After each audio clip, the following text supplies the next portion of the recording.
Oh, all right. Hello, this is Elizabeth and Elton Brewington, and we are with Brightside Global Trade TV here from Chapel Hill today. And I have with me Roger Blackwell, who's written an amazing book on the objective prosperity. And he's going to answer a question that I've always asked, which is why are some people poor and some people rich? This has been a question that many of us may have asked. So over to you, Roger. Tell us about the book and why some people poor and why some people rich. Very happy to do that. And that's what the whole book about. Now, it takes a few pages to explain all the reasons, but one of the things that people say, well, you're just born rich or you're born poor. Some people are. And that's, of all the billionaires in the US, that's about 15 or 20% at the most. Of the most recent billionaires, 90% started with either nothing or nearly nothing. And people say, well, how did they get that? And the answer is we have switched from capital as being the reason some people are rich or poor to merit or talent. And what has happened, is people like Serena Williams and Pat Brady and Dr. Dre and all kinds of people are billionaires today. Well, they didn't inherit any of that. In fact, what they maybe inherited was values. The thing that makes some people poor and some people prosperous is their values. And so what in this objective prosperity book we do is describe what are those values. And we define values. And what are those? Well, what are their What values? are those values? One of the most interesting economists today is Deidre McCloskey, University of Illinois. She has an appointment, full professor, in economics and in history and in literature. And what she does is she knows her history, she knows her economics, but she uses vivid language. And the way she calls this is humanomics. It's your human values that make you rich. And I actually like her vivid language. She says, when you look at why some firms are well managed and family-owned firms last forever, it's when ideas in those firms start having sex with each other. Now, I have to be very careful about that. I'm not saying the employees should have sex with each other. I'm saying ideas. It's ideas that creates innovation, and innovation creates prosperity for individuals and for firms and for nations. And we give lots and lots of examples of that. But some of the value, without a vision, the proverbial truth is, without a vision, the people will perish. Why do people stay poor? I know this will sound strange, but I was a member of the Black Studies faculty for quite a few years at Ohio State. And I have taught hundreds, thousands, a couple thousand of Black students. And one of the things that I have come to realize is often they don't have a vision that they can be as prosperous as A.G. Gaston. And I don't know whether everybody knows A.G. Gaston, but if you've ever studied Black history, you probably do know him. A.G. Gaston was born in Birmingham, Alabama, Demopolis, actually. And he didn't know his father growing up. His mother was a cook in a very wealthy department store owner's house. And she got him enrolled in Granny Tuggle's Tuggle Institute. Now remember, Granny Tuggle was a formerly enslaved individual. And A.G. Gaston was the grandson of enslaved individuals. And she taught him the principles of how, even in the segregated South, you could be very successful financially. And I won't go into all the details of how he did that. And in the book, we describe that. It comes from a book that's written about him called Black Titan, which the Dallas newspaper said every person of every race should read that book. And what he did was start out helping people's problems, solving those problems for other people in his community. And he made enough money to do that, to eventually start a burial insurance company. And then he bought the funeral home, Gadsden Funeral Home, which is still there in Birmingham today. And I won't go into all the details of what he did step by step, but when he died, had an estate, this is years ago, of 130 to 140 million dollars. One of the things he did was actually start a hotel, the Gadsden Hotel. And when Martin Luther King went to Birmingham, that's where he stayed. And A.G. Gaston was rich enough that when Dr. King was put into jail, it was the $140,000 bail that was paid for by A.G. Gaston. And he gave away money to the Tuskegee Institute and lots of other places, and still had 130 to 140 million when he died. A lot of people say, well, you can't do that in the segregated South. Yes, if you know how. And Granny Tuggle's Institute told him how. Now, bringing that up to date, the KIPP schools in many cities do the same thing. About 60% of their students are Black and about 30% are Hispanic. And they take kids who come from very disadvantaged, difficult situations, and most of them graduate from college. It's not how much money you inherit. It's what kind of values you develop. Now, sometimes values are inherited from your parents. And when I'm with college students or inmates, I taught for 6 years GED courses to people in prisons. If your parents had good values, because a lot of people say, well, what do you teach kids they should do about their parents? And the answer is, depends on the parents. If your parents have good values, you should accept and learn your parents' values. And if your parents have bad values, you should reject them and learn good ones. Now, the good ones feature things. It's really people who have learned how to live on the bright side of life. And what happens is people who have the motivation to learn and the diligence to follow what they learn, those are the people who are prosperous. And it's not luck, it's diligence. We give the example in the book of LaShawn Samuel. LaShawn was a high school student here in Columbus, Ohio, where I live, the Columbus City Schools. In order to get to the library, it was a 3-mile round trip. And he did it almost every day throughout high school. Didn't have the advantages that some people have with money. So he went to the local library to find out how to do better. He got scholarship offers, full ride scholarships from 12 universities because of that. Don't let anybody say you have to have money to go to college. That's just not true. I'm not saying that some people don't pay a lot of money to go to college. That's true, but you don't have to have it. The authors of this book never had any dollars from our parents, either one of us, and never had a dollar of debt when we got out of college. And the book describes how. And people are doing that all the time today. I taught for many years at Ohio State University. Ohio State now has, and we have a little case example of this in the book, the Scarlet and Gray program, which guarantees that anybody who comes to Ohio State can get a bachelor's degree without leaving college with debt. Huh, very good. Now, Roger, let me step in. You make some very valid points. Thank you.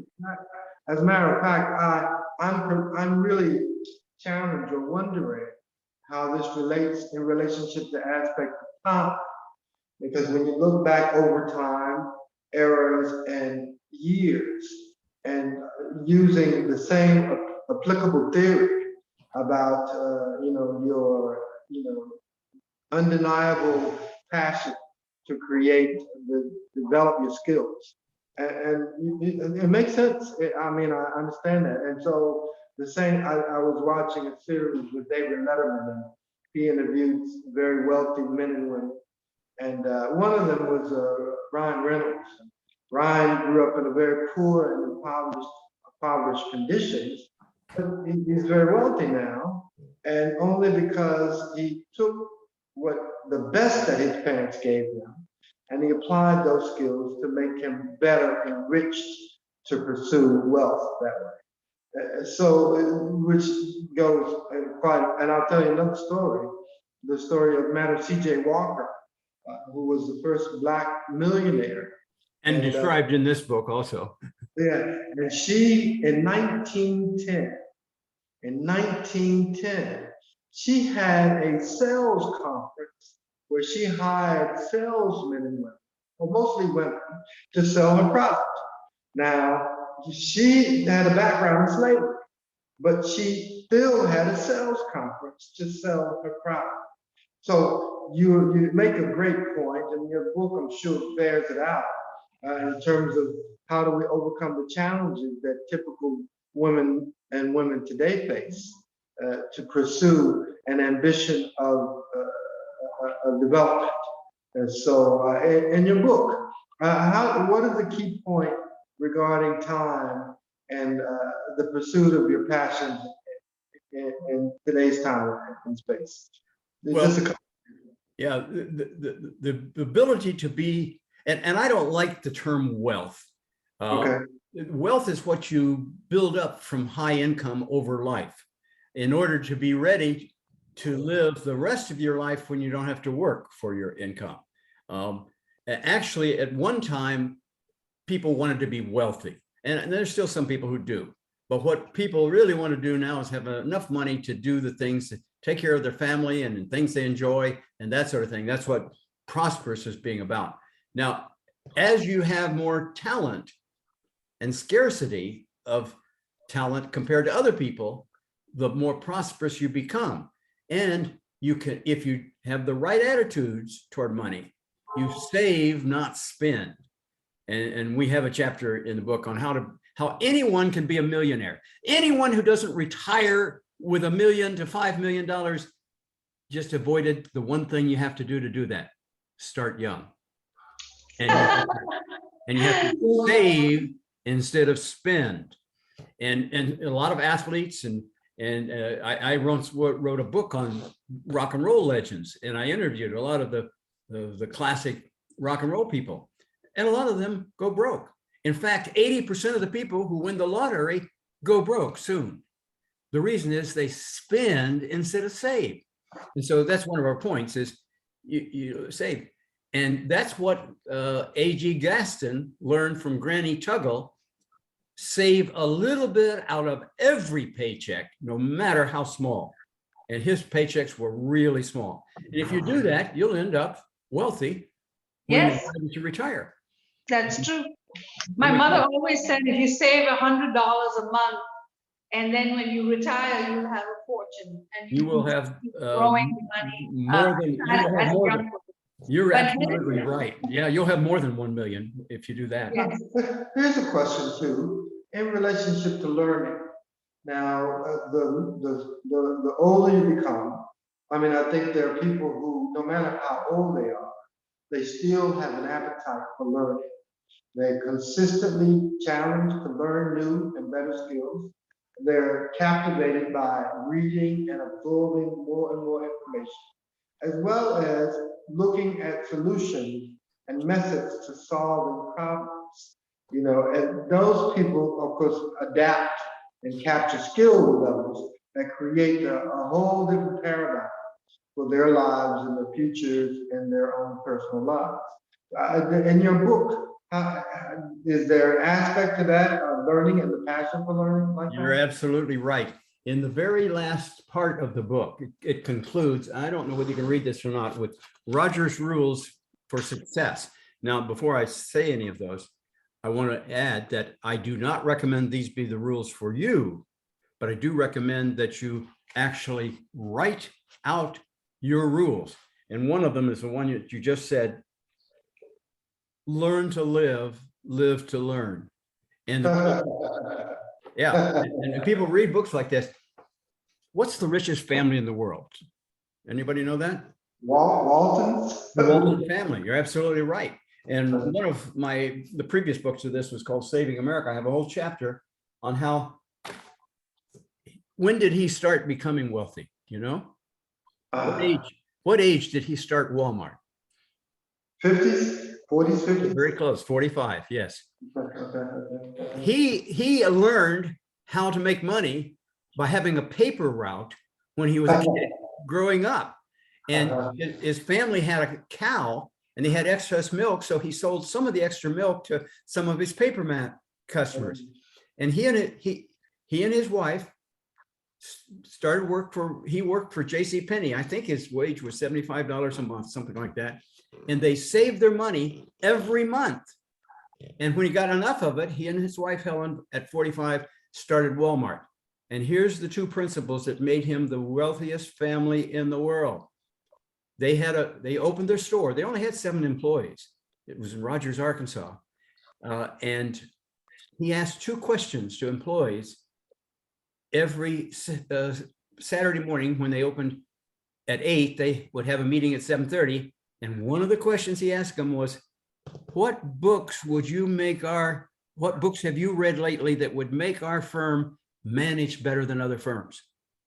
The people who are the wealthiest and get it on their own read a lot of books, whether it's Michael Dell or Mark Cuban or Bill Gates or Steve Jobs. And in fact, I've heard that Mark Cuban is so busy, he doesn't have time to read books. So he takes 2 hours each day to set aside. And I've been to the headquarters at Walmart quite a few times, and the executive offices full of books. And if I ever visit your office, and you say, I got to take a phone call, Roger, be comfortable. I'll look at your bookshelves, because when you know what's in a person's bookshelves, you know what's in their head. And some people have an empty bookshelf. Not us. We review books, so we got a lot of books. Yeah. But we got to have hope. And that's why we have, we describe about role models. One of my favorite students that I've ever had is Lawrence Funderburk. And he wrote a life case in there. Lawrence Funderburk is, I just had lunch with him Tuesday of this week. And he took Ohio State as a basketball player to the Final Four. Then he played for Sacramento for, I think it was either 8 or 9 years. And now he's a chartered financial representative. He is the founder of something called Change Lanes University. You don't have to stay in the lane you're born in, is his point. He didn't know his father. He was raised by his mother and 2 sisters. And he has become financially very successful, wonderful, wonderful person. He didn't have any of the advantages that some people did. Neither did Sam Walton. And one of the examples we give in here is, to bring it up to date, is Doug McMillon. Do you know that name? Yeah, I heard. Doug McMillon started as a warehouse worker in the Bentonville warehouse of Walmart in order to pay for his own college through at Arkansas, University of Arkansas. Now, if you started at minimum wage, a lot of people say, well, minimum wage should be raised. I don't like the word minimum wage. I like starting wage. That's how much you start in. What you end up is dependent upon you. And what would Doug McMillon be making today if he started at minimum wage 30 years ago in a warehouse worker? The answer is about 20 million last year, because he's CEO of Walmart now. Now, along the way, he got his degree, paid for it himself by working at Walmart warehouse. Then he got transferred to Oklahoma and he got an MBA at the University of Tulsa. Now, Tulsa doesn't have quite the reputation of Harvard, okay? But you know what? They use the same textbooks at the University of Tulsa that they do at Harvard. And some people might say, Roger, how do you know that? Because I wrote the textbook that they use in both schools. Okay. You get the same knowledge at inexpensive schools that you get at big schools. I agree, you don't get the networks and some of that, but you get the same knowledge you can get community colleges today for $1,000 a year in some places. Usually it's a little more than that, but and if you get the right scholarships, the tuition is free. And usually people go to community colleges live nearer home. I did that for 3 years, lived with my parents. They didn't pay any my education because I was working full time. And then I transferred to the University of Missouri and worked at a newspaper. And then I got a scholarship to go to Northwestern. And that's the way it works. And in the book, we point out that, yeah, university education can be very expensive, but it doesn't have to be. Only the people who don't plan well. That's right. Pay too much for their education. That's right. And then sometimes they expect other people to pay their debts. And That's behavioral economics says if you reward behavior, that behavior will be repeated. And if you reward people by paying off their debts, then they will continue to do that the rest of their life. And that's something, we have a whole chapter on here of unintended consequences of well-intentioned policies, like paying off student debts. You know, when I was 15, I used to give tuitions and I taught to doctors' children, and I made enough money to pay for my college. So when I went to college, I paid for my whole college fees up front because I was afraid that later I may not be able to finish college because of the money. And when I came home, my mother was shocked. She was like, "What do you mean you paid for your whole college fees?" I said, "Yes, I paid for all 6 years because then I don't have to worry about the money and I can focus on studying." So you're absolutely right. That's exactly. I was saving from 13, yes, to go to college. You see, anybody who has that knowledge can be prosperous. The problem is just because how to do it is knowable doesn't mean everybody knows it. And that's why we wrote the book.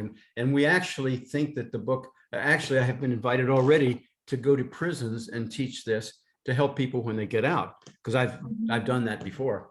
And so Roger, I'd like to hear more from you about your book, but I want to understand a little bit more also about value, market to product value, where you could invent the next best soap on the planet, but of course, how does that relate to the value and people seeing that? Now, your passion means everything, but I'm just enamored. You have touched on so many important aspects in the book here that I think, and one more thing, your audience, or the people listening in our audience, what do you want people to walk away, or what do you want people to pick up the book to capture?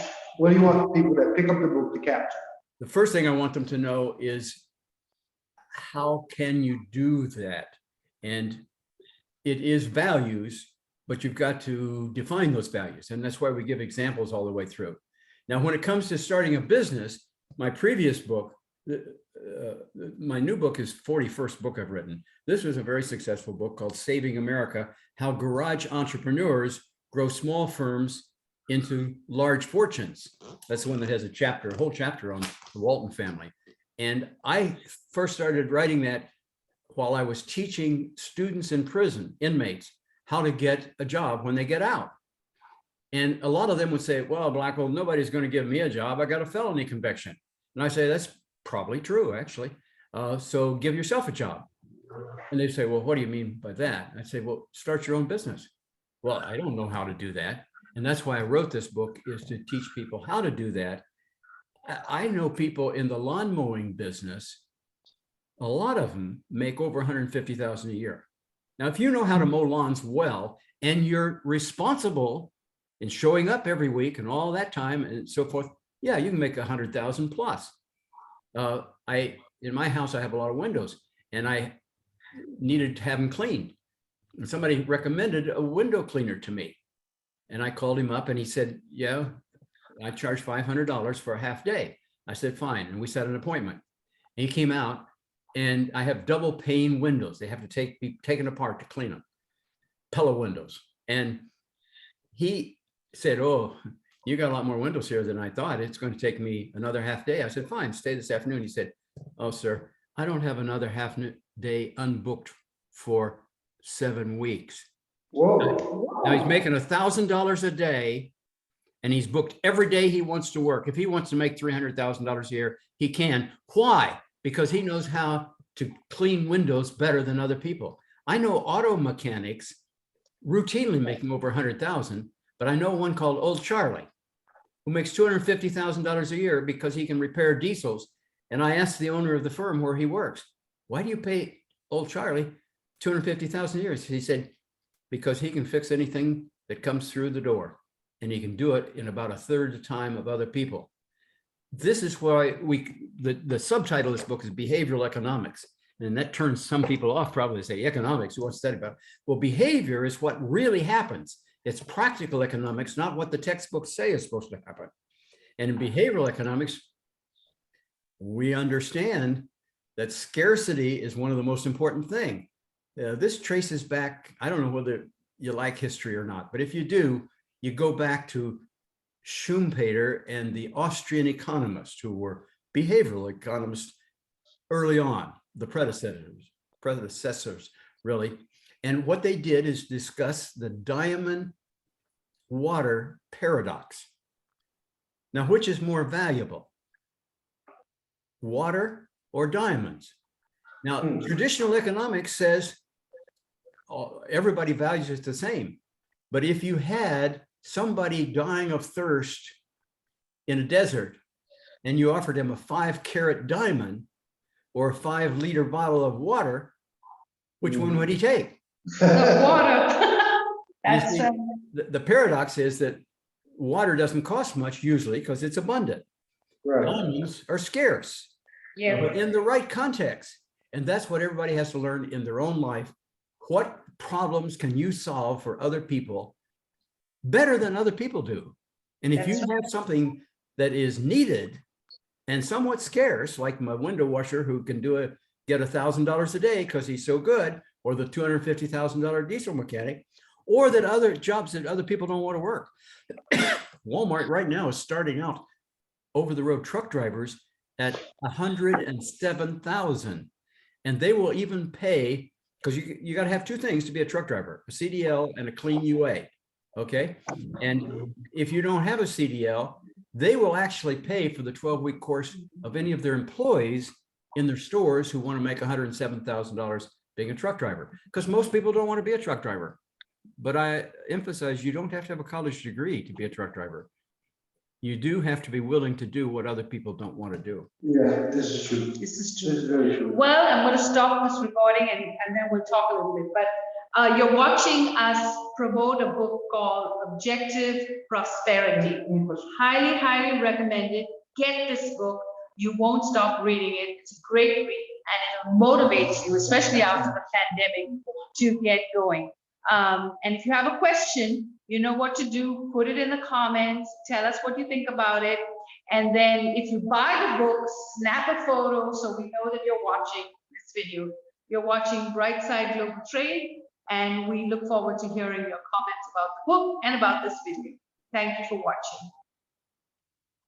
watching. Wow, amazing, Roger. This is quite fabulous.